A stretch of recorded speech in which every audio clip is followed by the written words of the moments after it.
আমরা বাঙালিরা যত কিছু দিয়েই ভালো ভাত খাই না কেন, বাটা, ভর্তা, সিদ্ধ এইসব দিয়ে কিন্তু বেশি ভাত খাই। বিশেষ করে সকালবেলাটা তো এইসব দিয়ে ভাত খেতে খুব ভালো লাগে। আমার তো ভীষণ ভালো লাগে। দেখো বাড়ির সামনেই অযত্নে কি সুন্দর কুমড়ো শাক হয়েছে, সেটাকে বাবা আবার মাচা করে দিয়েছে, মানে কাঠের ওপরেই, সেটা কি সুন্দর বেয়ে উঠেছে, এত লকলকা কচি কচি ডগা।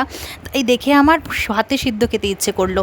তো প্রথমেই ওটাকে ভালো করে ছিঁড়ে একটু ছাড়িয়ে ধুয়ে গোটা গোটাই ভাতের মধ্যে সিদ্ধ দিয়ে দিলাম। তারপরে ভালো সুন্দর সিদ্ধ হয়ে গেছে। এবার দুটো শুকনো লঙ্কা, একটু লবণ আর একটু সর্ষের তেল দিয়ে ভালো করে ডলে মেখে নিলাম। দেখো পুরো মোমের মতন গলে গেছে। আহা হা। তারপরে আজকে একটু ডালার আলু সিদ্ধ দিয়েছিলাম, তার সঙ্গে অনেকটা পেঁয়াজ কুচি, কাঁচা লঙ্কা আর সর্ষের তেল দিয়ে ওটাকেও ভালো করে মেখে নিলাম। এত অপূর্ব হয়েছে খেতে, এই দিয়ে এক থালা ভাত খেয়ে নিয়েছি। এবার ভাত দিয়ে ভালো করে সেই কুমড়োর ডগাটা দিয়ে মেখে কি সুন্দর খেয়ে নিলাম। সকালের প্রিয় জলখাবার, দারুণ লেগেছিল খেতে। তোমরা কারা কারা এরকম কুমড়োর ডগা খেয়েছো কমেন্টে জানিও। টাটা।